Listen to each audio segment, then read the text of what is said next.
Welcome back, my friends, to another episode of the Shema podcast. I have a topic planned for us today that I think is extremely important. I think a lot of us lack clarity on what it means when we say the Torah. I think we have to go back to the baseline square one, because a lot of people, when you say, what is the Torah? Their response is the Torah scroll that we read from in shul.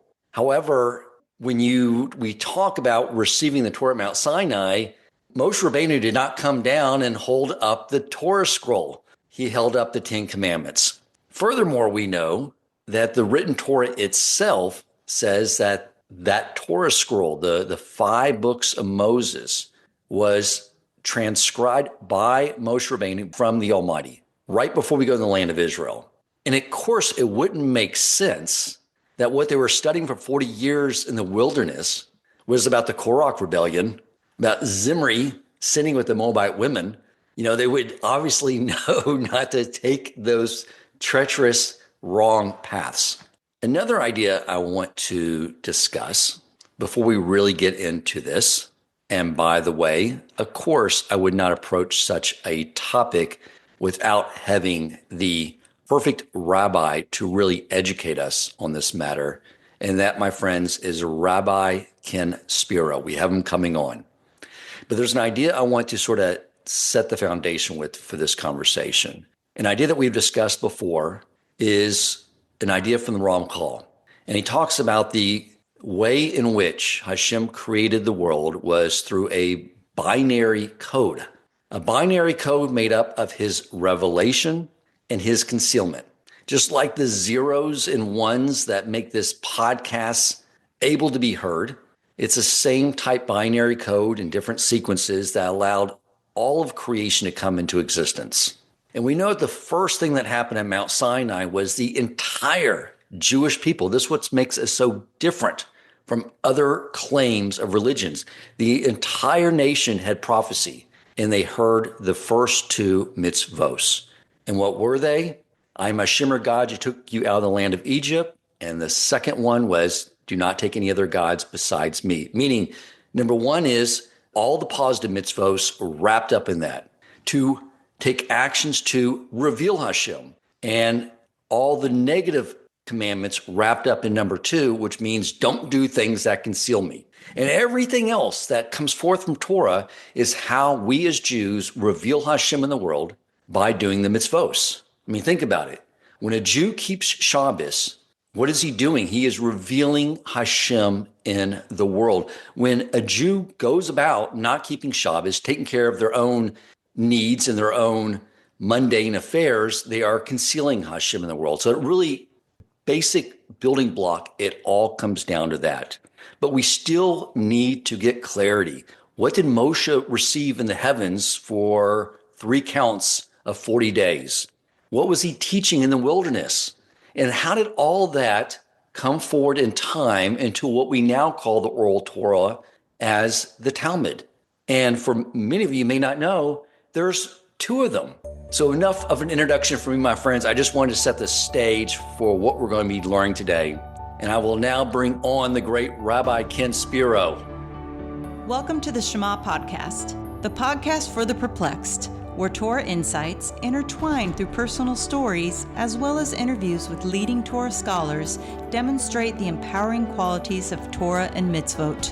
For more great Torah learning through Torch, the Torah Outreach Center of Houston, go to torchweb.org. Now to the show. Rabbi, thank you for coming to the show. Hey, Dan. Great to be here. All right. Tell us what we need to know here. Let's start at the beginning and take us all the way through so we have clarity on when we talk about the Torah, we know exactly what we're referring to. Right. That's a great question. You asked a lot of good questions. And actually, a lot of people who are raised religious don't even understand a lot of what is going on. Like, what is the Torah? Why is there written and an oral? What's the difference between the 2 of them? And if the oral one's oral, why is it written, like you said? Right. Some pretty basic stuff. So, I mean, first of all, just begin with the word Torah, by the way. Just let's define our terms. So It actually means instructions. Okay, Torah, the Hebrew meaning And the word can be used in many different contexts. It can be used to talk about what we call the 5 books of Moses, which, as I'll explain, is not actually the 5 books of Moses. It's a little more complicated than that.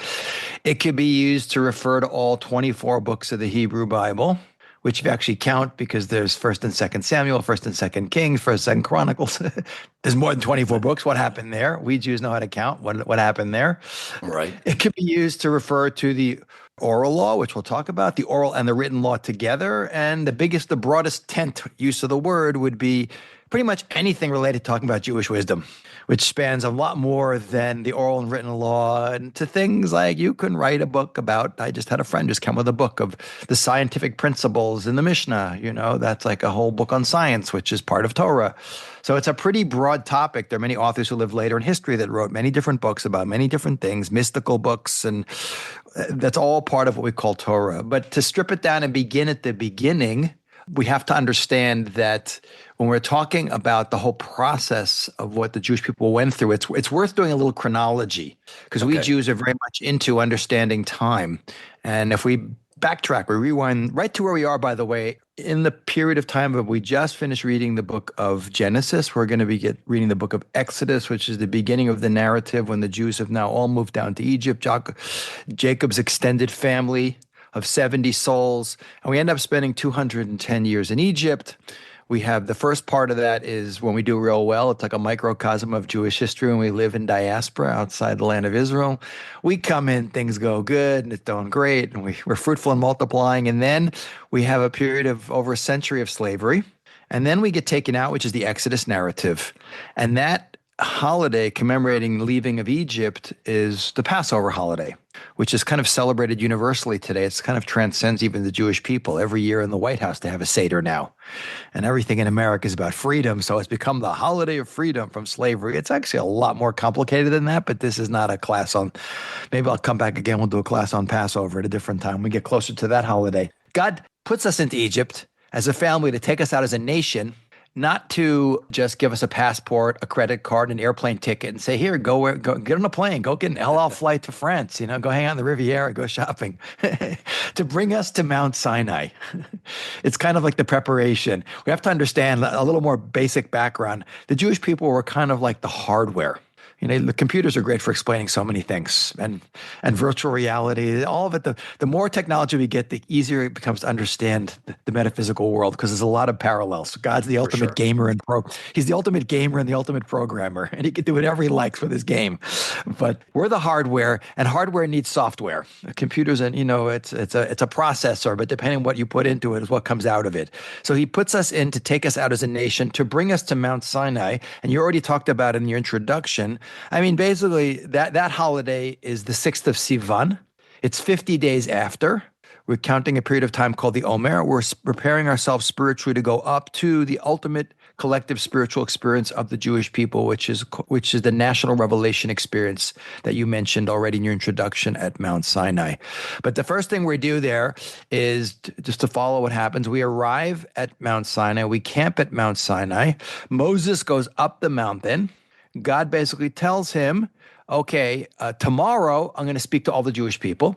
So I need you to be down at the bottom of the mountain, because you think about it, Dan, the Torah we keep as Jews, all those commandments, all the stuff we do, kosher and Shabbat and all, it's all based on this guy called Moses telling us, this is what God told me to tell you. And not to go into other faiths, but there are other faiths that are basically have been created by people who claim to have revelation. They just kind of said stuff. And how do we establish the credibility? Moses is bona fides, as we say. Yeah, So, the movie The Ten Commandments with Charlton Heston, it never jived with me as a kid, because I know as Jews, if he came down the mountain and said, guess what I just learned? And it came with all these laws and rules, we would tell him, go take a hike. Yeah, we wouldn't buy it. yeah, exactly. So he comes down the mountain, and the next day, early in the morning, the whole description, and it's in Parshat, it's in the Torah portion, Jethro, and the mountain is covered with smoke and there's fire and and how does God establish? I always think of the Wizard of Oz. You remember everyone's seen the Wizard of Oz, he's a little old guy from Kansas, whatever, and he has that big scary face, pay no attention to the man behind the curtain. So Right. Moses comes down. So he's not up there with some loudspeaker shooting off fireworks to try to like razzle dazzle the Jewish people. He's down at the bottom of the mountain, and we have what's called national revelation, which is a unique claim, which explicitly says in the book of Deuteronomy. Moses says this in his closing speech. Has this ever happened before? That an entire nation heard God speak? You think about what other faiths have, like you go to Islam, Muhammad. He wanders into a cave. The angel Gabriel appears to him, and tells him to start reciting and starts slapping him and saying, recite, recite, recite. And then out of his mouth comes his revelation, so to speak. Bismillah ar-Rahman, in the name of Allah, the Merciful One. And that begins his so-called prophetic career. But he runs back to Mecca and says, guys, you'll never believe what happened to me. I was out in the wilderness and I went into a cave and the angel Gabriel, and I went into a state of prophecy, and here's the word of God and I'm a prophet. You can't prove or disprove that. You weren't there. But in this case, God needs to establish once and for all. And he says, I'm never going to do this again. It's only happening once. So I'm going to do it to you. So the entire Jewish people we're supposed to hear, by the way, people think, well, how many commandments are there in Judaism? 10. No, there's 613. But this whole book's written on why those 10. You did a nice job of encapsulating the first two. Like the do's, they really encapsulate at the most basic level the do's and don'ts, because what the Jewish people is all about is being the God squad and connecting humanity to God. That's a combination of doing positive things that elevate the world, elevate us and therefore the world towards God, or negative things that push us away and therefore take the world with us away from God. But why didn't we hear all 10? As the background is that we weren't on the level to hear God speak. Moses is the greatest of all prophets, which is why his prophecy has unique status, because lower level prophets would be in different states when they heard God speak. Some of them would be in a sleep, and some of them would go into a trance state, like Ezekiel's famous vision of the chariot. He has this vision and he puts his own words to it. This is direct dictation from the big guy upstairs. We are definitely not on the level to be hearing God speak. Right. We just got out of Egypt 50 days before. Yeah. Yeah, because it was, basically they had to, outside of Moshe, they had to detach their physical senses from the world through sleep or being in a trance in order to connect at that level. Moshe did both, but that takes a lot of work to refine someone, right? To be at a level where you can handle that type of divine prophecy. Yeah, it's kind of like a typical American guy who eats. British is probably better. They even eat more bland food. Going out to dinner with a Mexican or an Indian who eats those super hot peppers. And the Mexican or the Indian guy is just, my mother has this Indian guy who works for her. And he sits there and he pops these things like potato chips. I eat one, my head turns red, I almost pass out. Now, he's worked himself up to the ability to do that. That's kind of Moses. He's worked himself to the ability to experience. It's kind of like God gives the Jewish people a collective spray in the tongue, the topical anesthetic, so he deadens it. Yeah. And after the first two commandments, it wears off. And our soul has this direct experience with God, and all the soul wants to do is hang out with God. And it's the rabbinic literature, the midrashim say that everyone died when they heard after the two commandments. They dropped dead from fright? No, our souls, which weren't ready for it, had such a directly powerful experience of the infinite creator of the universe that we were really not on the level to be able to do that. That the souls just left the body. I don't want to be in this world. I could be up with that infinite light. I'm out of here. So they basically, God had to resuscitate the Jewish people. And they said, okay, Moses, we believe you. We now know that there's a God, and what he's telling you is definitely true. We don't doubt it. Now you go and hear the rest of it. So Moses goes up the mountain. And the question I love asking when I'm teaching is, what does he go up the mountain for? He goes 40 days up Mount Sinai, which is, by the way, a mountain we don't know where it is. There's people who like to speculate, and those who know don't say, and those who say don't know. But it's not important because it was a one-time event, like Woodstock. They set up the stage. They did the concert. You can go visit Max Yasgur's farm, but there's nothing there anymore except a field. So Moses goes up the mountain. What does he get? So people say, he got the Torah. What did he get? Oh, he got the Bible. No, as you said correctly, he clearly did not get the Bible, because if he got all those stories, then you think he'd come down 40 days later and the Jews would be worshiping a golden calf. He would have left them a message. By the way, I'm coming down in 40 days, and be sure you're not dancing around a golden cow. What he gets is the oral law. That's so important to understand. And this is something, by the way, this Christian listeners, the Christian world, they're literal scripturalists. They believe there's only one thing that God gave. That's the Bible. He gave those 5 books and the other books of the Bible. That's the stuff that's holy. The rest is like made up by the rabbis. I'm not going to go into that discussion now. I could do a whole class clearly demonstrating that there's an oral law.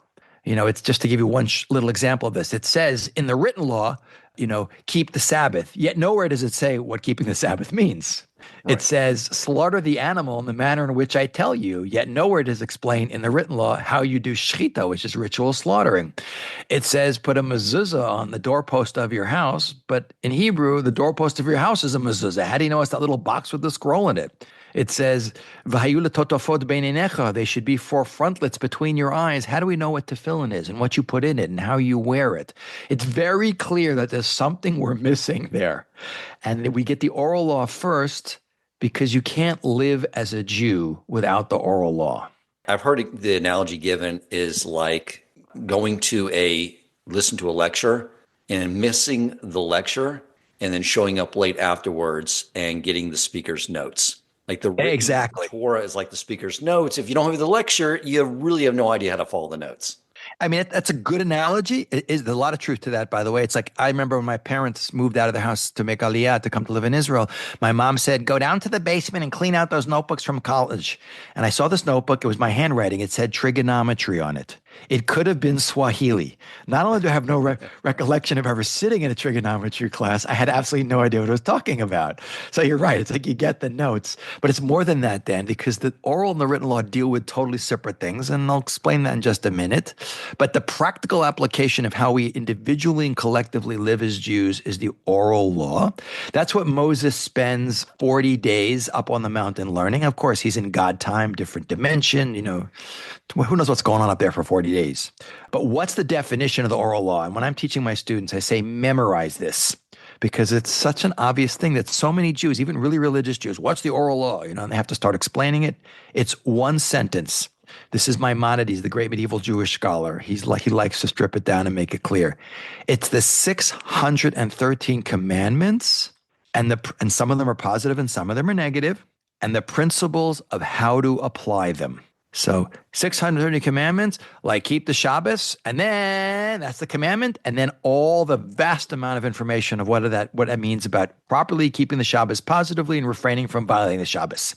632 commandments, that's stripped down to the basic understanding of what it is. That's how you live as a Jew, whether it's our relationship with God, kashrut and Shabbat, or whether it's a relationship with each other, property laws, damages, marriage, divorce, all that stuff.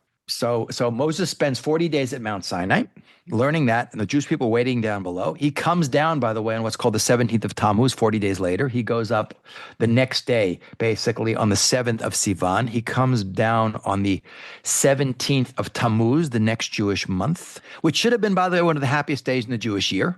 That would have been the day that the creator of the universe, we were already on the first day when God says, you want my Torah, at Mount Sinai, on what is the holiday of Shavuot, commemorates when we did not get the Torah, even though if you read the prayers, it says it's the time of the giving of the Torah. When we arrived at Mount Sinai, we didn't get anything. We just accepted it. It's like, a builder says, I'm going to start building. I bought a piece of land. I'm going to build a building. You want an apartment? And you say, I'll take it. You haven't seen the blueprints. You haven't paid any money yet. I'll just take it. So we accept, in theory, this system, and Moses comes down on the 17th of Tammuz, which should have been a super happy day because now the infinite creator of the universe is giving us his guidebook for living.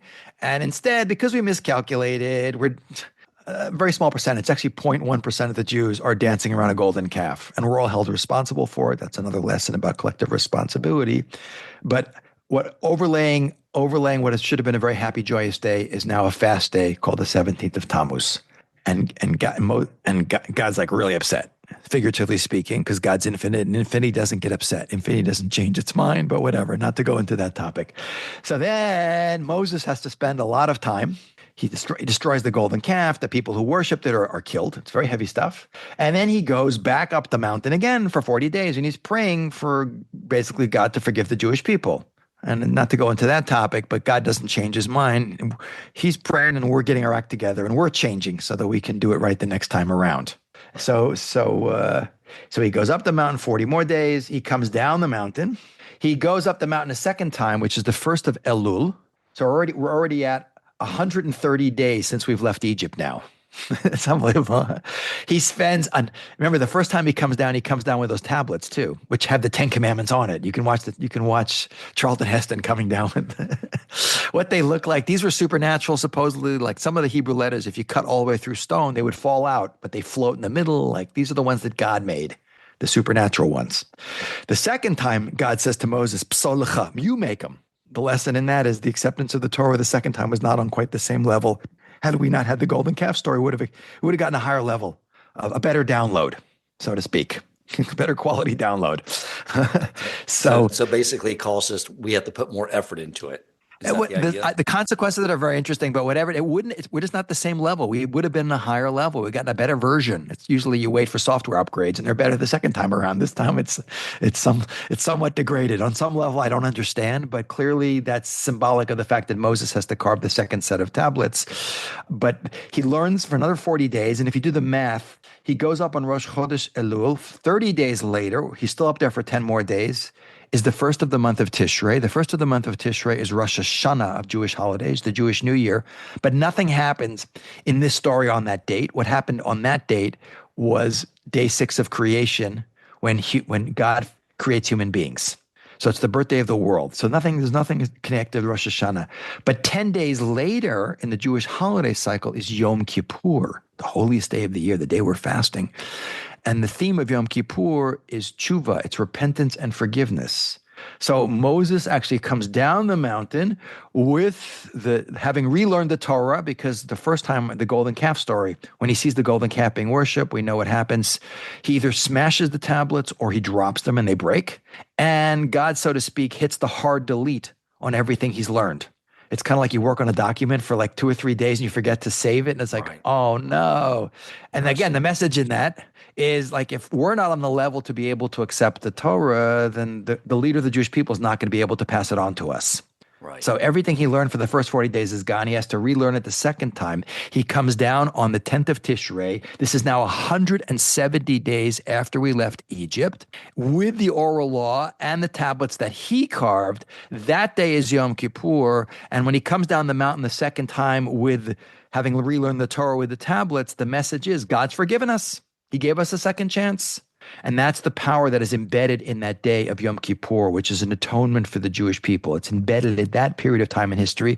And we come to that period of time every year because Judaism is very into cycles of time, the weekly cycle, the Sabbath being a day you can rejuvenate yourself, all puns intended.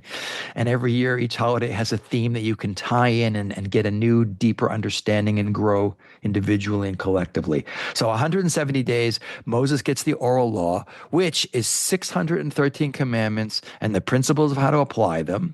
And then we spend basically a year at Mount Sinai. It's the ultimate yeshiva experience. You know, we got clouds giving us shade. We got a pillar of fire giving us light. We got a perfect food substance called manna, which your body totally digests. You don't have to go to the bathroom. And we got great water coming from a rock. And we're learning collectively from the ultimate teacher, Moses, the greatest of all rabbis, the original teacher. And what are we learning?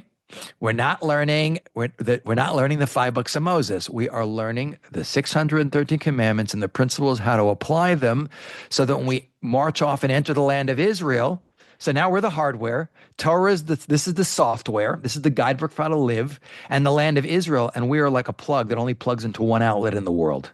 Or like a tree that only grows in one soil into its maximum ability. That's the land of Israel. The next step would have been to immediately go into the land of Israel after we finish learning. Now that we've stayed in yeshiva outside the land for a year learning it, we enter the land, we conquer the land, we build the temple, we live happily ever after. That didn't happen, but that's what should have been ideally. So that's the whole story about the oral law.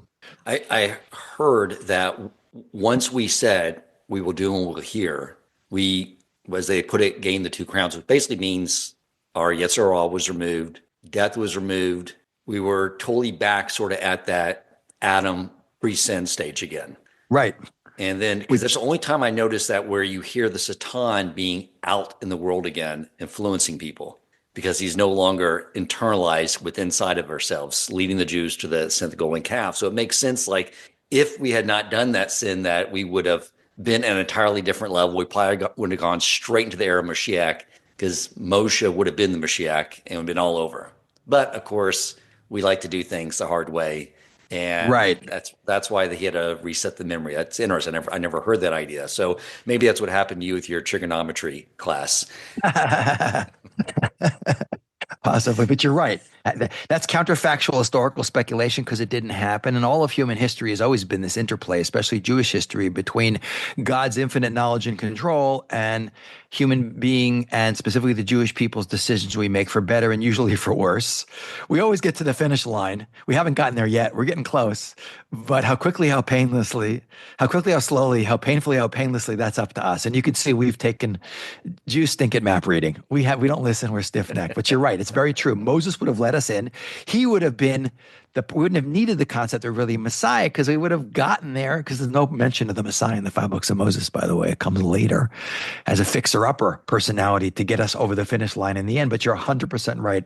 We would have been on a different level had we gotten it the first time and not blown it with the golden calf. But by the way, once we're sitting, what are we doing at Mount Sinai? We're sitting there learning the Torah, which means, Dan, you could be sitting there, and the idea is your soul was there. You were there back then on maybe a different version of yourself. You could be taking all the notes you want on your ancient parchment scroll. So the prohibition, the oral law was supposed to be kept oral. What does that mean? When you write something down, it becomes static. It doesn't change. You can issue a new edition of a book and change things in it, but it's somehow Jewish law, by the way, it's very interesting, is not based on precedents. It's based on principles. And the principles can be applied in many different situations. Just to give one example, you can learn all the laws of torts, which are damages, from 4 cases, from a fire, a pit, a biting ox, and a goring ox. That's Nezikin. That's the whole laws of damages. And from that, you can extrapolate out a plane crash, a house blowing up, getting electrocuted, it's the principles are there. It's just the examples will change as technology and situations change. And that's the ideal way it was supposed to be because it's much more alive. So when it says there's actually a prohibition of writing down the oral law, there was no prohibition against you, Dan, or me, Ken, taking notes, sitting at Mount Sinai learning from Moses. What there's a prohibition is you decide to go to the Jewish people's WhatsApp group. You create a document on Word or whatever and you say, hey, guys, here's the oral law. Okay, like here it is. Because then it's ossified, then it's locked in. So you have to appreciate to come out with, now that leads to another question. Okay, then why do we have it written down today as a written document? And we'll get to that. But that's super important. But let's switch over to number 2 thing. So we have the 170 days, we get the oral law. So what's with the written law? Now, again, the written law today, the Jewish Bible, is one of the words can be used when we say 5 books of Moses, like I said, it can be used, the word Torah can just be the 5 books of Moses, which we now read which wasn't always done this way, by the way. Every year we complete the reading of the Torah. We read through all the parshiot of the Torah. But it used to be different cycles. It was read over 2 years. That's another discussion I don't really want to go into now. But you could say when I talk about the Torah, it's the 5 books of Moses. Now let's define our terms. It's not the 5 books of Moses. Genesis, Exodus, Leviticus, and Numbers, Bereshit, Shmot, Vayikra, and Bamidbar, as we say in Hebrew, are the 4 books of God with Moses as the scribe. God dictates to Moses, and God says this himself in the Bible. He says to Aaron and Miriam, he says, Moses, you're prophets, but you're not like Moses, like he's in my house. I speak to him pale, mouth to mouth. I talk to him. So God's telling Moses, here's what you write, which means, Dan, that all the things that happened earlier in the Bible, even before Moses' time, like Adam and Eve and the flood and Abraham, Isaac, Jacob, the 40 years the Jews are in the desert, God can be dictating to Moses, here's what I want you to write of those stories. And by the way, this is also super important to understand that the Bible, the written Bible, is not a book of Jewish history, although it contains history. There's huge gaps in it. Abraham is 75 years old when we first meet him in the 3rd Torah portion of Genesis. But there's history in there. It's not a book of culture. How do we know that's true? There's no recipe for cholent or gefilte fish in there. But there are cultural references. And it's not a book of law, even though every commandment is mentioned in there just as a statement, like keep the Shabbat, slaughter the animal the way I tell you, don't murder, don't steal. But how those are applied, that's the oral law. So then what is it? If it's not a book of history, it's not a book of culture, and it's not a book of law, even though it references those things, it's hashkafa. It's Jewish, it's the playbook. It's the worldview. It's your basic software operating package to understand how God really interacts with the world. It's your worldview package, your basic Jewish philosophy. I don't like the word philosophy; is a little bit not tricky, but that's what it is. And so the first 4 books, God dictates to Moses, and everything. By the way, we know the stories in there. We have the story of the golden calf, all the stuff that happens later, like the story of the spies that caused us to wander in the desert for 40 years. Those events can only be written down after they actually happen. Otherwise, there's no free will. So after that event happened with the horrible tragedy of the spies, we have to wander in the desert for 40 years because none of the men would ask for directions. Actually, it's because they badmouthed the land. Then after it happened, God says, here's what I want you to write down about that story because this is the stuff that you need to remember. Okay, so this is new to me. So the process of transcribing all that was not all given to him at once on his final day in this world? Okay. There's a discussion about this. No one is exactly when it was given, how, which parts, when he wrote what, we don't know. That's not we know. But we know that that could be dictated. The stuff that happened in the past could be dictated at any time because it's in the past. Once something comes up in the future, once we get past it, Moses, before he dies, writes it down. The book of Deuteronomy, Devarim, that book is Moses' closing speech. The most common sentence in the Hebrew Bible in Hebrew is Vaydaber Hashem el Moshe lemor, and God spoke to Moses saying. You will not see in the book of Deuteronomy that being stated because this is Moses' closing speech before he's about to die. On the other side of the Jordan River, in what is today Jordan, he makes a closing speech because we know people always take you more seriously when you're about to leave. Here's my last will and testament. He's reviewing everything. And God says, Moses, the first 4 books I dictated to you. This last book is your words, but because it's basically a summary of what I said, you can attach it to my book. So what we call the 5 books of Moses are the 4 books that God dictates to Moses, and the last book is Moses' closing speech that is in what's called the Chumash, which the root of that is Chamesh, which is the Hebrew word for 5. Okay, so and Moses finishes writing that book right before he dies. And the only debate amongst the rabbis is the last couple sentences. And Moses died, and he was married on Mount Nebo. Did he write that in advance? That's kind of scary. You got to write your own thing. And I died, and here's what. Or there's one opinion. There's an opinion that Joshua, who's Moses' successor, who takes over the Jewish people and leads them into the land of Israel, that he writes the last couple sentences. But then that book is sealed. It can't be touched or changed. That's the word of God and the word of God's greatest prophet, Moses. There's no playing around with that. That is for sure the holiest of the holy. And those books have unique status in Judaism precisely because that's the direct dictation of God, verbatim, as we say, by the word. So, but then the question is, and this is the real interesting question, because you talk about the Talmud, how do we get to that? If it's written, if it's oral, why is it written? So that's without going through all of Jewish history of the last couple thousand years. So we enter the land of Israel. We settle the land of Israel. By the way, Moses, Jewish tradition says that he wrote 1 original copy of the Torah and 12, that's a lot because over 400,000 letters in a Torah scroll and they have to be identical. If one letter is off, you cannot use that Torah. You have to either fix it or bury it because the word of God, you don't want to get it wrong. Could be bad news if you get it wrong. Right. So every tribe, the 12 sons of Jacob become tribes. Each tribe gets a scroll. And remember, until the printing press is invented in Western Europe, in Gutenberg in Germany, in the middle of the 15th century, once you have a printing press, everything printed is identical because there are plates being used.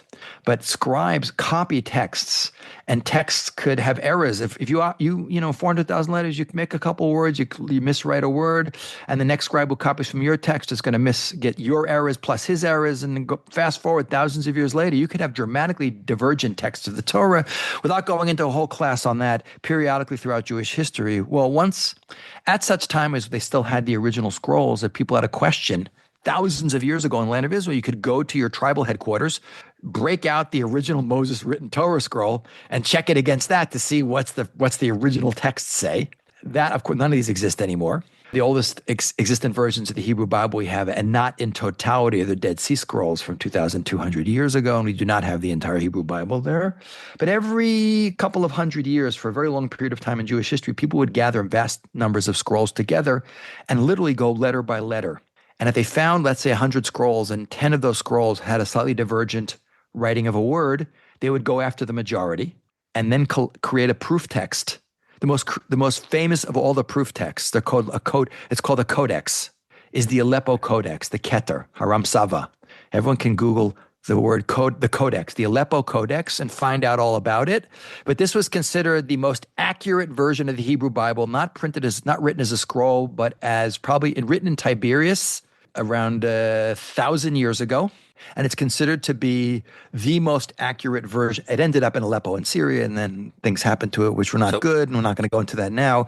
But that ensured the accuracy of that written law, which is super important to understand. You're saying this was authoritative document we have for cross-referencing is more than just the Torah, but also the other areas of the Tanakh? It becomes the entire Hebrew Bible, exactly. Okay. But originally, the most important part is the 5 books of Moses. But the Hebrew Bible is more than that, Dan. It's 24 books. Now, by the way, just to knock off one little point, when the Bible starts to be published by Christian publishers, we're talking about 500 years ago, they will subdivide some of the books. Like there's a 1st and 2nd Kings, a 1st and 2nd Samuel, a 1st and 2nd Chronicles. We consider those books one book each. It's interesting that we now, in the printed Bibles that Jews use, we use the Christian divisions of the book and the chapters and the verses that they put in. Whatever, it helps us organize stuff. But initially, but there's a second, because the Ta in the word Tanakh, which is the collective 24 books of the Hebrew Bible. So the Ta is the first 5 books we just talked about.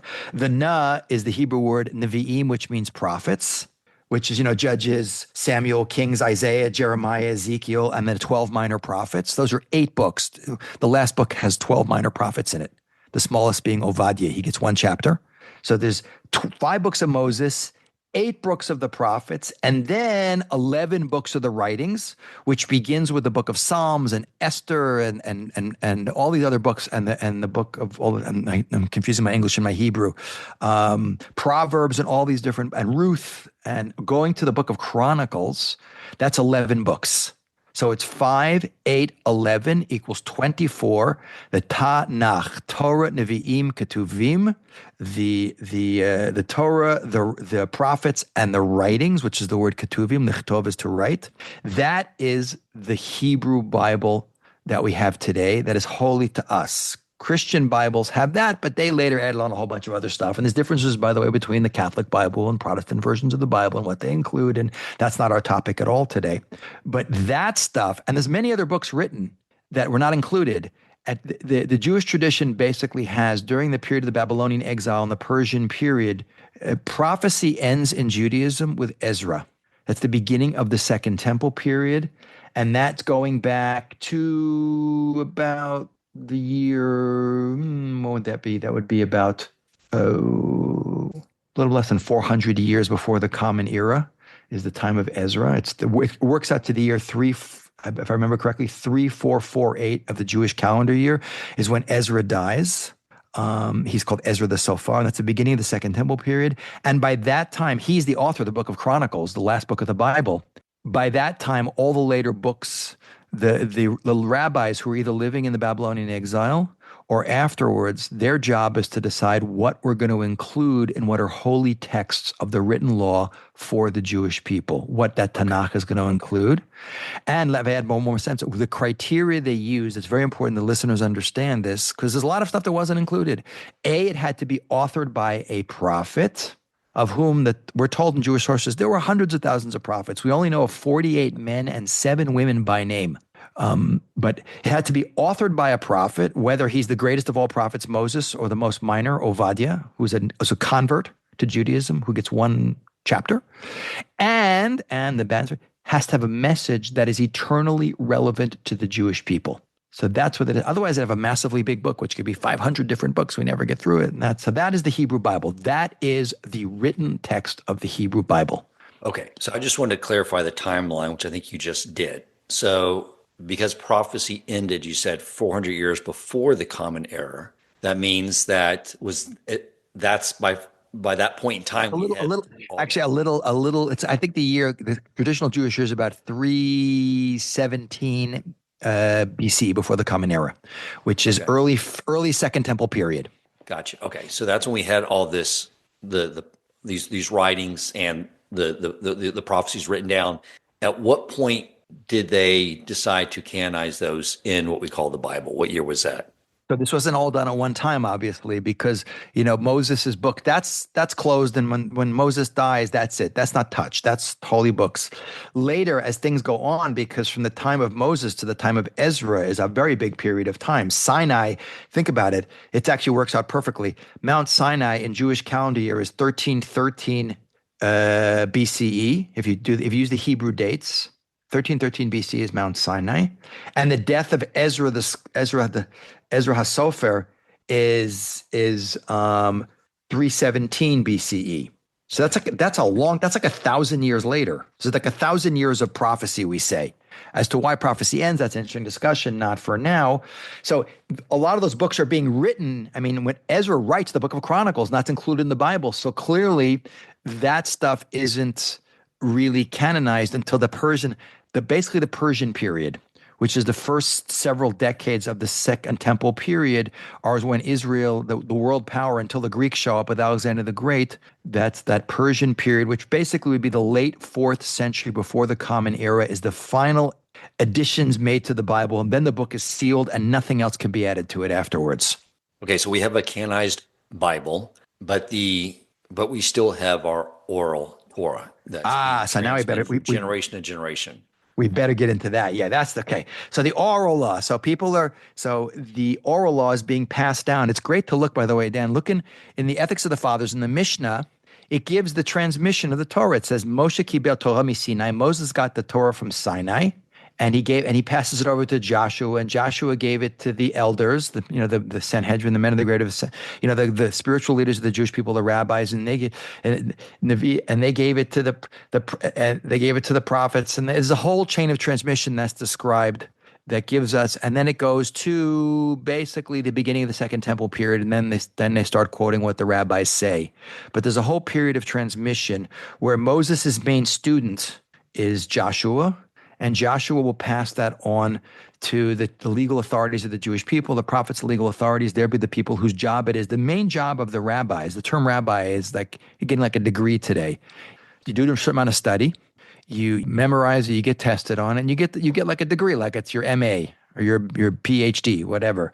But initially, the term rabbi really was that you received smicha, which is the term used for rabbinic ordination, is that literally there's an idea of placing your hands on someone's head. You kind of anoint them you make them as a rabbi, But it literally meant that I'm a student of this guy, I was a student of that guy, I was a student of that guy, I was a student of Joshua, I was a student of Moses. So literally from teacher to student, it's passed on generation after generation. Students could, of course, take all the notes they wanted on it, but they had their own chain of transmission. And as it goes from Moses to Joshua and then spreads out, you have many, many, many different people teaching their students and their students, which is why you start to get variations in the understanding of the law. Because you have your tradition you learn from rabbi or learn from his rabbi, but all of them could ultimately trace it back to Moses. But we know that occasionally things get tweaked and there's a range of opinions because, again, it's based on principles, and there could be a range of opinions as to how you apply the principle. But by the way, all of this falls within certain red lines. Everyone agreed, if you want to marry a woman, you have to give her a token of something of value to show the seriousness of your intent, which is behind the whole idea of giving a ring. It has to be worth a certain minimum value. And then the debate breaks out as to what's the minimum value. Is it, it's $15? No, it's $20. No, it's $50. Whatever it is. So we all agree on a certain thing, but that's where the differences start to appear. But at this period of time, if we're going all the way through Jewish people entering the land of Israel, the book of Joshua and conquering and settling the land, and Judges and Samuel and Kings in the First Temple period, during all that period of time, which goes all the way up to about 2,500 years ago, there is a king who's a descendant of King David. There's a functioning temple with a priesthood. There is a court system, and there's these teachers that are receiving the Torah and passing it on, and there is prophecy. So there is no breakaway groups. There's no heresy and schism in the Jewish world. what happened. But there's already a range of opinions there because there's already different people have slightly different traditions as they learn from their students. Then we have this traumatic experience which takes place 2,500 years ago when the Babylonians, the northern kingdom of Israel, 134 years before the destruction of the southern kingdom, they're already exiled, the 10 lost tribes. A huge chunk of the Jewish people disappears into history. But the southern kingdom, with kings who were descendants of King David, and Jerusalem was its capital and the temple, that's destroyed going back about 2,500 years ago. And the Jews are taken away in Babylon, which is a very traumatic experience because Judaism was meant to be us planted in our land with central authority. That's already it comes into existence a bunch of rabbis called the Men of the Great Assembly, which is instead of the normal Jewish Supreme Court of 71 judges, it's 120. And their job is basically to keep the Jewish people together in diaspora and create a version of Judaism because Judaism is meant to be practiced in the land of Israel. There's a huge amount of the commandments which can only be done in Israel. So I didn't realize that the Sanhedrin court actually, the Men of the Great Assembly were not the Sanhedrin court, and it was a different structure. Well, it's an expanded Sanhedrin. It's an expanded Sanhedrin. It's also called the Skenim. It says, look, in the beginning of Perkei Avot, again, it says Moshe got the Torah from Sinai, gave it to Joshua. Joshua gave it to the elders. The elders gave it to the prophets. The prophets gave, they gave it to the rabbis. And it says Hema Mushla Sadvarim. They gave it to the Men of the Great Assembly. And Shimon HaTzadik was the last of the Men of the Great Assembly. And this is early Second Temple period. But that's when it reverts back to a normal Sanhedrin of 71 judges. That's like an emergency expanded Supreme Court in diaspora because the challenges are much greater when we're dislocated from our land and the temple is not there and kingship doesn't really function and we're not acting independently. We come back to the land of Israel, though, the reality is very different for us.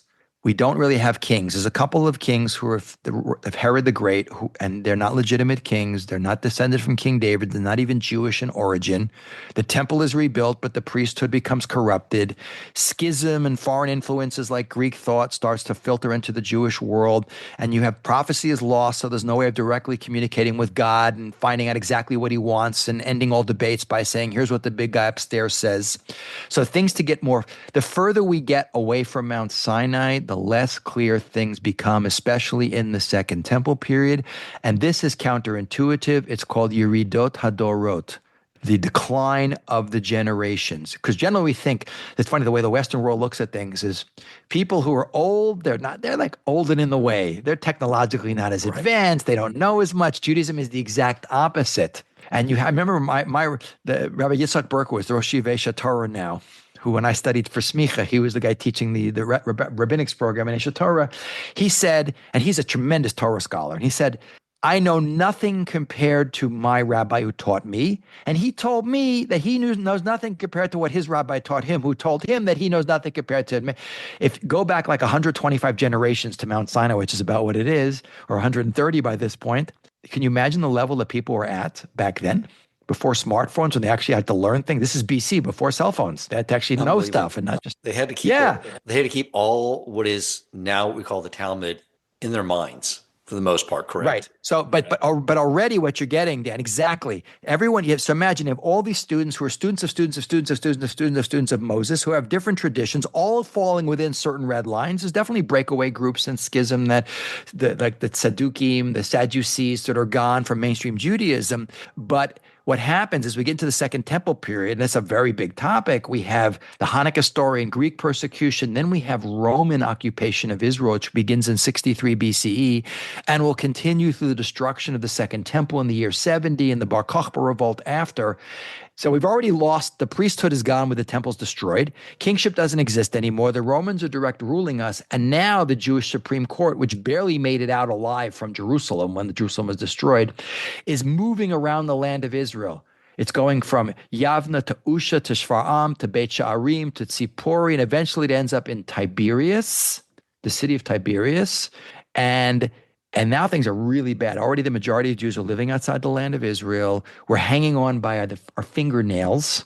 There's now lots of divergent opinions because it's generations away. So there's a lot of different versions of how we apply the Torah that are all falling within certain red lines. But now we got a lot of different opinions, on different things. So that's why we get they all, elu ve'elu, we say, all these are legitimate opinions you can follow that fall within the red lines, but there's slightly divergent ways of understanding the Torah, which if we could rewind to Moses, there would only been one opinion. But the Romans persecute us like crazy.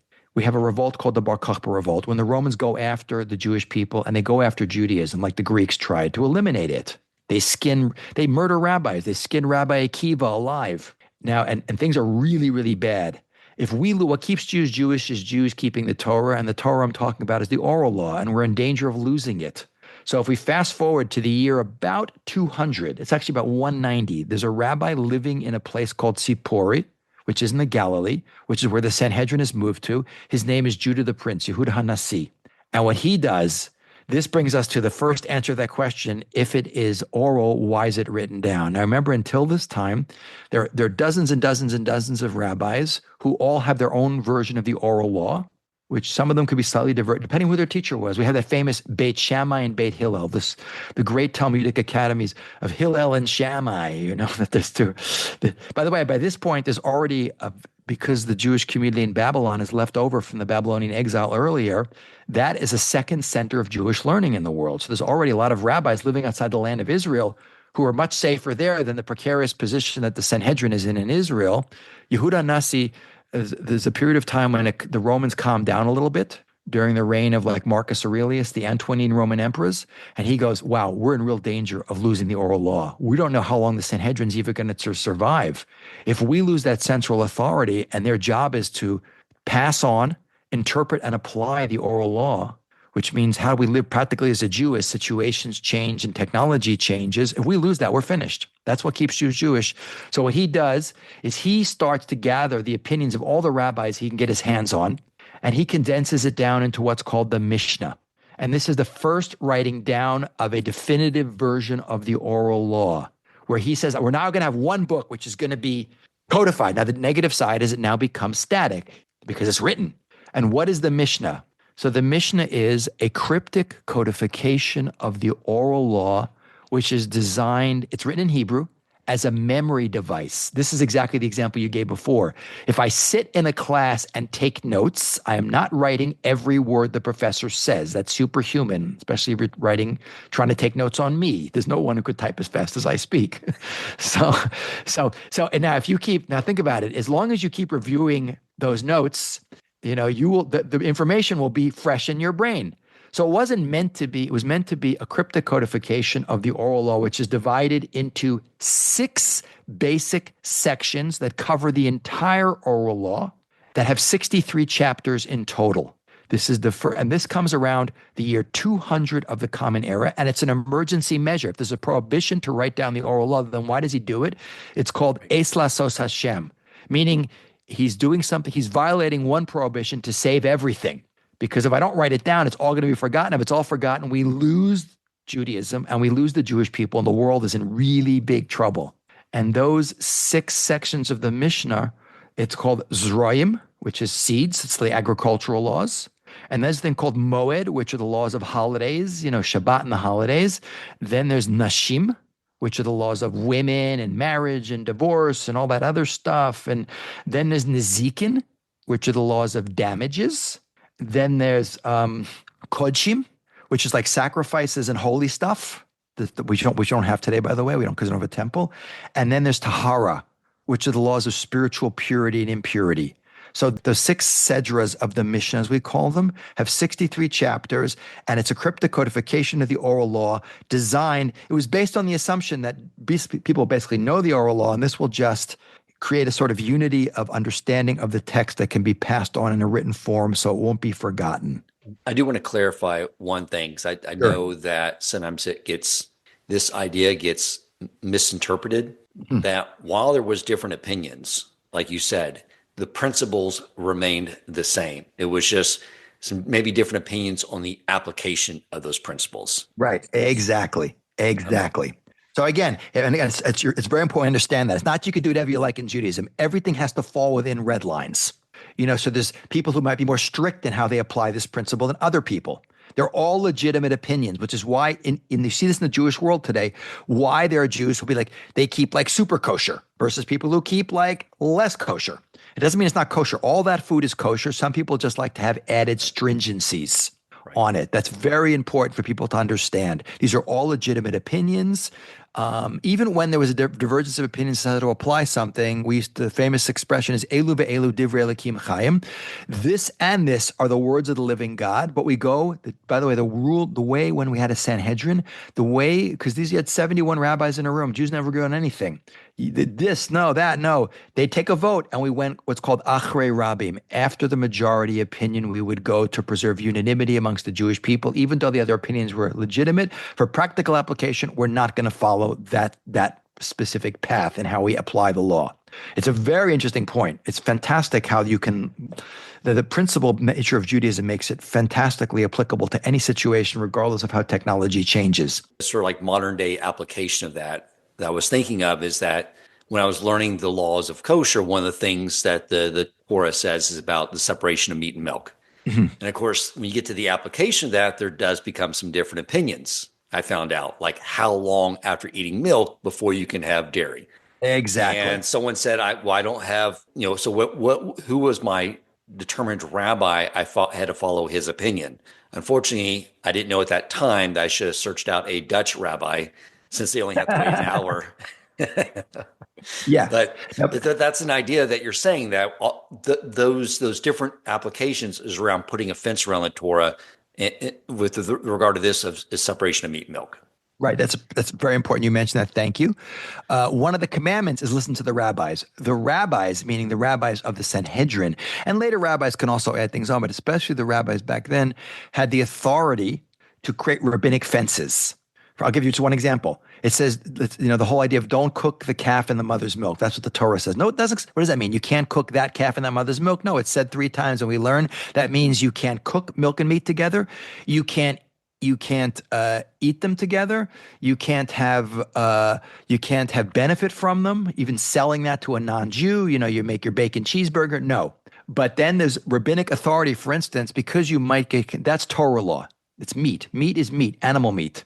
Now, chicken is not meat, for instance. And this is, again, I don't want to get too much into this because we're going to lose everyone. This is like an overload of information. It's like the big dump here. But it could be that you might confuse chicken with beef. It's ground up and you can't tell what's chopped chicken meat and chopped. So the rabbi said chicken also. You can't have chicken with milk. That is a rabbinic prohibition. You can't say the Torah forbids, what you can't say as a rabbi, the Torah prohibits you having chicken kiyah, which is chicken cooked in butter. The Torah does not prohibit it, it allows it. But rabbis have the ability to make fences. And that has applications in Jewish law, by the way. There's a lot more leniencies to violate rabbinic law in certain circumstances than violate Torah law. But I don't want to go into that now because it's already way too confusing.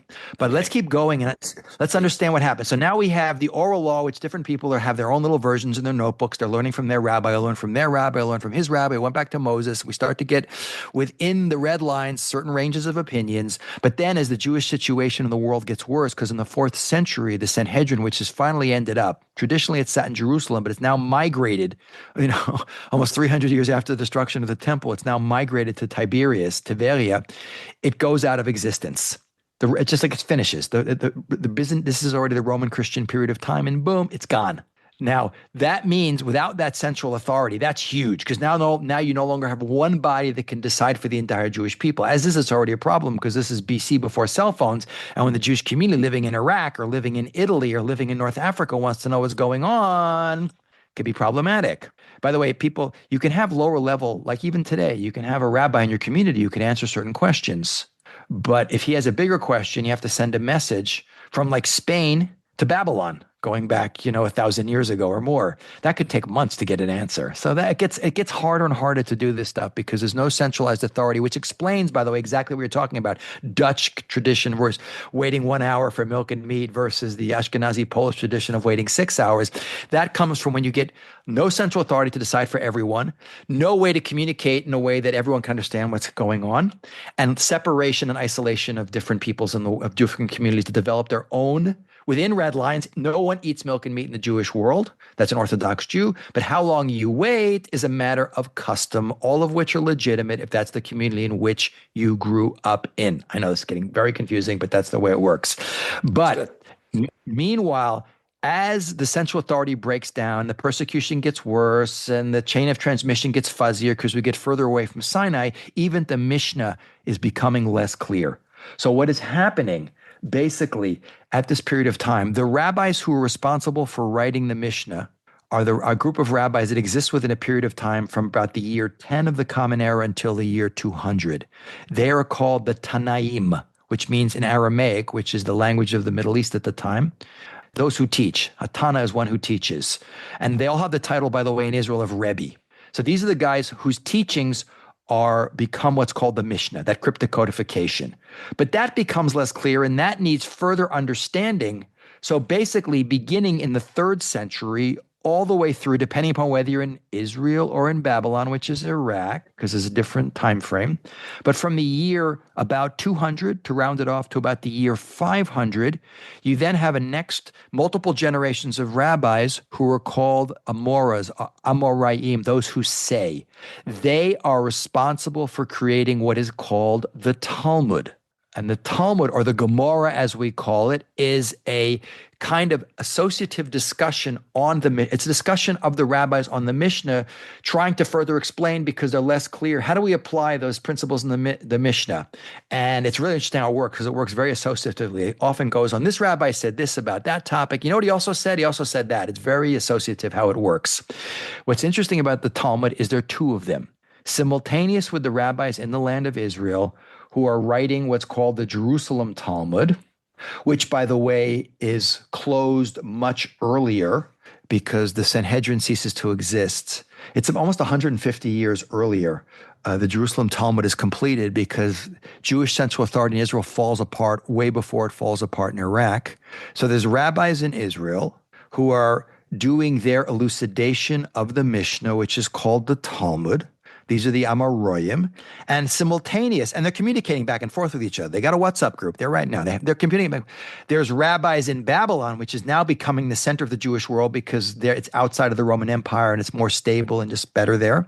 They're doing their own version, which is called the Babylonian Talmud. Ironically, the Jerusalem Talmud, by the way, is created in Tiberias. Why is it not called the Tiberias Talmud? Much better alliteration, out of reverence for the city of Jerusalem, which is the holiest of cities, which at the time Jews were banned from living in by the Romans, they name it the Jerusalem Talmud. Quick question. So each of those, the Mishnah that was recorded already is the same Mishnah in both Talmuds, correct?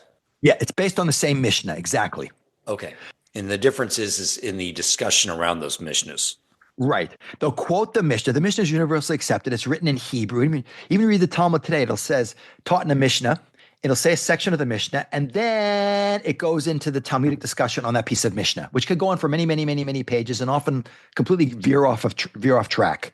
So the rabbi, but in the year 350 of the Common Era, which is right around the time when the Sanhedrin in Tiberias will cease to exist and central authority for the Jewish people will end, the Yerushalmi Talmud is finished. Now, the Yerushalmi Talmud, remember we said there's 63 chapters of the Mishnah.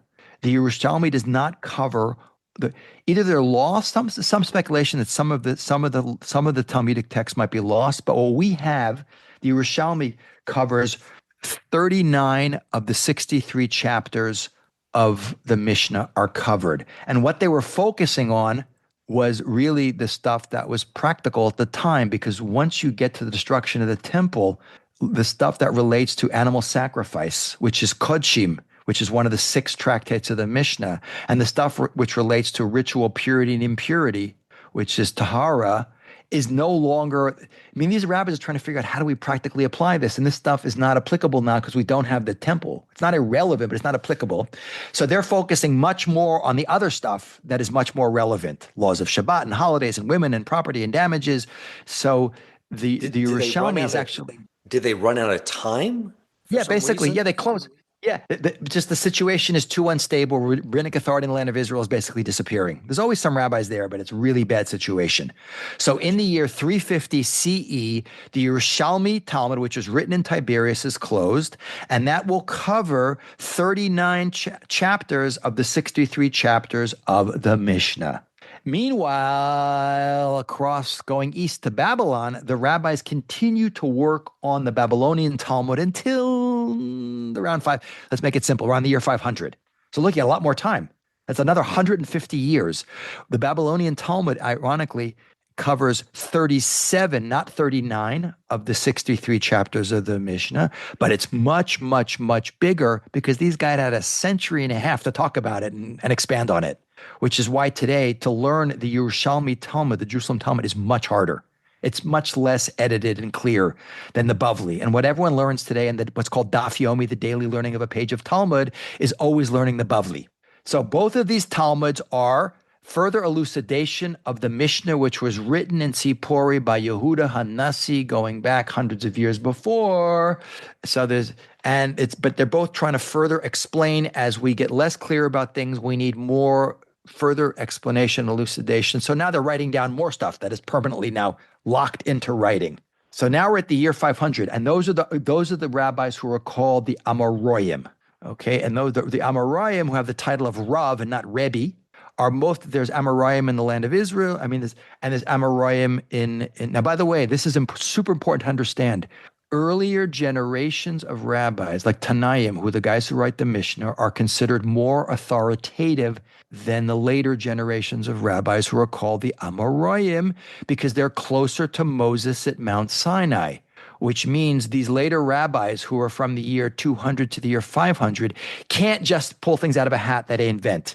They have to quote something that's written by a Tana in the Mishnah. This is how it always works. It's very interesting. It's always showing respect to the earlier generations of rabbis whose chain of transmission and understanding of the Torah is considered clearer than those generations that came later. This is so important to understand. Okay. And it's also sourcing the actual written Torah throughout this process as well, correct? Yeah, it's always this whole book's written on that. They'll take a statement that's written in the Bible as the source of the statement, and then they'll show how it's talked about in the Mishnah and what it means and how it's applied practically. Like I said, keep the Sabbath, or why it's repeated 4 different times or said slightly differently. What do you learn from the fact it's repeated multiple times or said slightly divergently? There's whole huge discussions on what you could learn from that. So now we understand why the oral law is written. It was an emergency measure to keep us from forgetting it, which would have happened. In retrospect, it was brilliant. And even that becomes less clear, the Mishnah. So then we have to write the Talmud. And then when we get into just to fast forward through the whole chain of transmission of the rabbis, when we get to, there's a period of rabbis called the Savaroim, the explainers, and they kind of tweak the Talmud, and that goes to about the year 600, from 500 to 600. I don't want to go into that. Those guys are in Babylon. But also, the center of the Jewish world has now moved to Babylon. And you have a period of time which is called the Gaonim, the Great Ones. And this goes from the early 7th century, from the 600s, until the early 11th century, about 1025. And these are the leaders of the Talmudic academies of Babylon. And they've now they have the Talmud, which is now a completed work. And their job is to pretty much act as the center of the Jewish world and further talk about and write and explain the application of the Jewish law as technology changes and situations change. We have to deal with things we never had to deal with before based on the principles that were given by God to Moses at Mount Sinai in the oral law. And that ends around the year 1000, about. And I'm just going through this quickly because it's really important to understand. When we get to the year 1000, about, until the year 1500, which is 500 years, we're in a period of time called the Rishonim, the first ones. Most of these guys are actually a lot of them are in Spain. Some of them are in Provence, in southern France. Some of them, like Rashi, are in Troyes.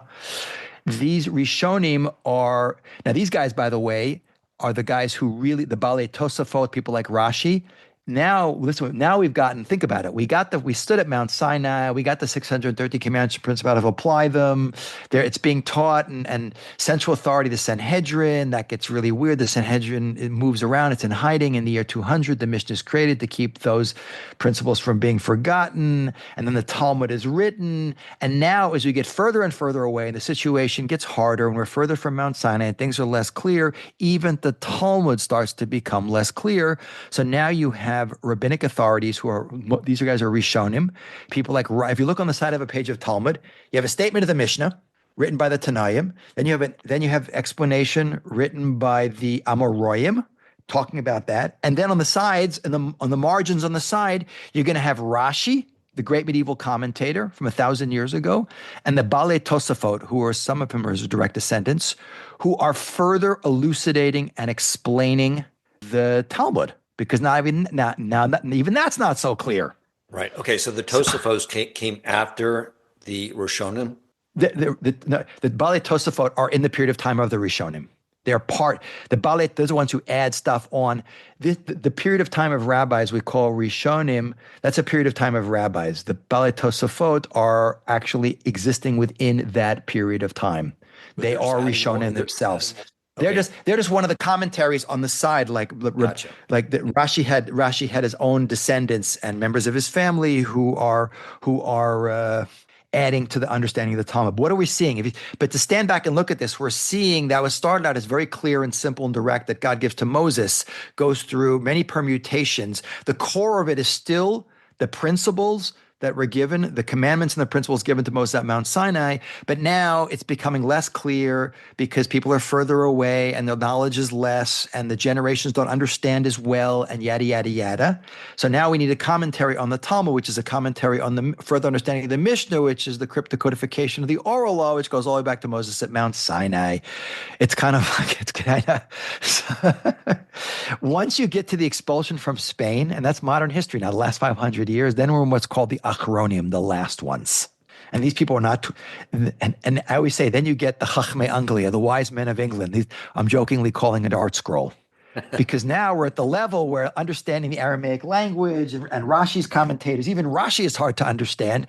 So now we have English commentaries on the Bible. If you buy Art Scroll and Keter, they put out their own English explanation of what Rashi is saying about what the Achronim are saying about what the Amoraim are saying about the Tanaim. It's going back and back and back. So we see that this is all an attempt to keep it clear and bring it to practical application so they continue to function as Jews. But what I really want to focus on, because this is really the most important thing to take out of all of this, is we have an unbroken chain of transmission. There are definitely various opinions. They all fall within certain lines, red lines that no one goes outside of in terms of mainstream Judaism that go all the way back to Mount Sinai. And this is the thing that I found most interesting when I was doing smicha myself and learning to be a rabbi, you learn what's called klalei hora'ah, the laws of how you render a halachic, a rabbinic, an opinion on something in Judaism. How a rabbi today, and the way it works very simply, you can't just pull things out of a hat.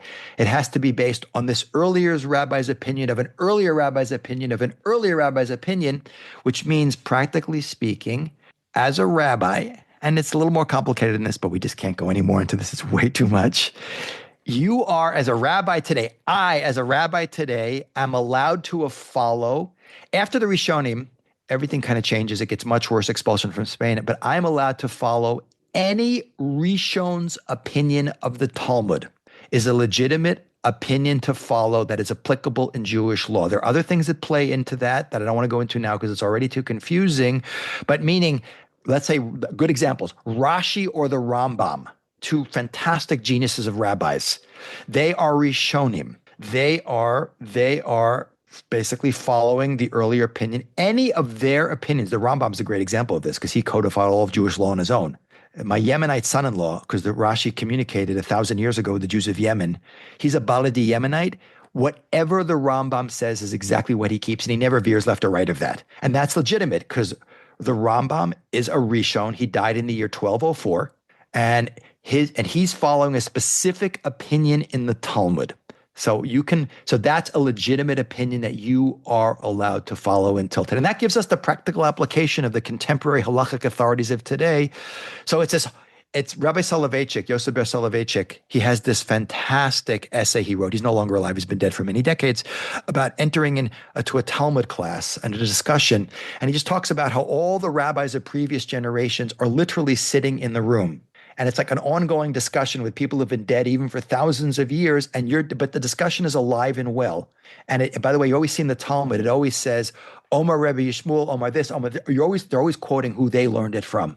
Because that's what it's all about. It's all about going back to, it's like the fan spreading out. It all goes back to there. And by the way, when, please God, we get to the Messianic era, and we can reconvene a Sanhedrin, then everything changes, because then when we have a court that is universally recognized by the Jewish people of the 71 judges, then we can finally start to do things in Jewish law, innovate in ways that we couldn't do before, because the basic principle is, since every generation is on a lower level, later generations cannot uproot things that they can follow different opinions of the earlier generations, but they can't come up with new things that have never been thought up before, because they're lower level of these people in terms of their understanding of the oral law. And that amazing story of the passing on of what's called the oral law, which is now written down, is a fascinating story that transcends thousands of years of history and multiple locations around the world,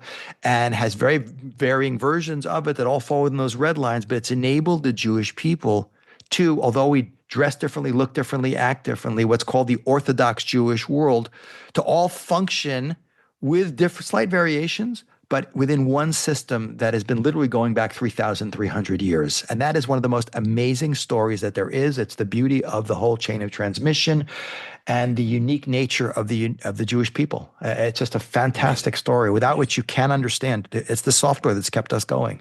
That's amazing. I really appreciate you sharing all that. I don't know if this is a question that there's not enough time to address, because I've already kept you too long, but if something you can do, sort of quickly summarize it.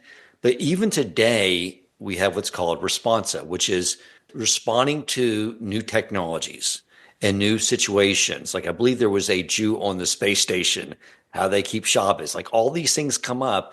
Right. I think these do get sort of, we bring them to the top authority in that specific area to help sort of decide how to apply the Torah to that new situation. Can you just sort of wrap up by explaining that? Because that's sort of like the frontier that we're in right now, and how that still applies. Yeah. So first of all, just because a rabbi gets smicha and does the learning, he has the title. That doesn't necessarily mean rabbis are on very many different levels. Anyone who's in the Jewish world will tell you there are rabbis who have tremendous command of, and there's rabbis who specialize in certain areas, and there are certain rabbis who specialize in only one specific area of halakha. But all these modern responsa are basically the end of this whole chain of transmission, where these rabbis are, now if you ask them how they come up with what they come up with, they will start citing this earlier opinion of a rabbi who lived like 100 years ago in Europe. And what is he citing? He's citing something from the Shulchan Aruch, which is a codification of Jewish law that was put together by Rabbi Yosef Karo going back 500 years ago. Yosef Karo is basically basing that on his understanding of the Talmud. And that's being based on his understanding. So what he's doing is, it's like the face, it's really the front face. And you said, because situations change. We had lighting fires in the ancient world. How does that relate to Shabbat and cooking? But now we have ovens and we have light bulbs. Once you understand the principles don't change, just the technology changes, and you truly understand what's behind the principle, which what so much of the Talmudic discussion is really about, then you can work that forward and extrapolate to apply it to even the most modern situations of telling your Alexa to turn on the lights in your house. Can you do that or not? Or how do you do, how do you wear tefillin in a space station? It's floating or orbiting the earth every 87 minutes. What you got to do, So it's unbelievable. There is nothing that's outside the purview of halacha. And the big mistake people make is thinking halacha is religious law. No, Judaism is a holistic system that deals with things that are spiritual in nature, like the laws of kashrut and Sabbath observance, but also extremely practical, like damages and property ownership and marriage and divorce. And everything falls, and it is infinitely deep, and it's one of the great proofs of the higher intelligence of God, the beauty of the system. It's just unbelievable. And that we were able to survive as people without a homeland for 2,000 years, pass on our knowledge, survive without basic aspects of Judaism, without a temple, without a Sanhedrin, without all the things that supposedly Jews are supposed to have. Okay, we haven't maybe been able to be the level of Jews we could be if we were living in the land of Israel with all those institutions and things going on, but nonetheless that we survived and even thrived and continue to be creative, often in the worst circumstances. Some of the best periods of Jewish creativity and scholarship, not just in Torah but otherwise, have come from the worst periods of time of Jewish history. I say Jews are kind of like an orange or a sponge. The harder you squeeze us, the more juice comes out. And that's really necessity is the mother of invention, is the whole story of the oral law. The creativity that comes out of it is mind-blowing. Amazing. And that was a lot. That was like an hour and a half. I kept you very long, but I really appreciate a comprehensive understanding of all that and the beauty of what you're telling us, because, I start off my intro saying the Torah is two things, a positive commandment to reveal Hashem and a negative one to not do things that conceal him. And we see how Hashem knew that over time there have all these different things going on in our world, all these different situations, and we are learning how to reveal Hashem in every situation by extrapolating that Torah that we received at Mount Sinai. So thank you so much, Rabbi Spiro. It's very, just to end with a quote from the Tikkuni Zohar, that basic book of Jewish mysticism. It says, Torah is the oil and Israel is the wick, the Jewish people, which causes the light of God to shine forth on all creation. And that's the best way of looking at it. Jewish people's hardware with Torah software is the winning combination for the Jewish people in the world. And we should just merit to be able to spread that light more and more and more. Beautiful. And I will have a link in the show notes to buy a copy of Rabbi Spiro's book, Crash Course in Jewish History, as well as subscribe to his amazing podcast, Remember What's Next. I'll have links in the show notes as well. I just listened last night to your history of Christianity. I'm looking forward to your part 2. Thank you. Great to be on your show, Dan. Good luck. Thank you, Rabbi.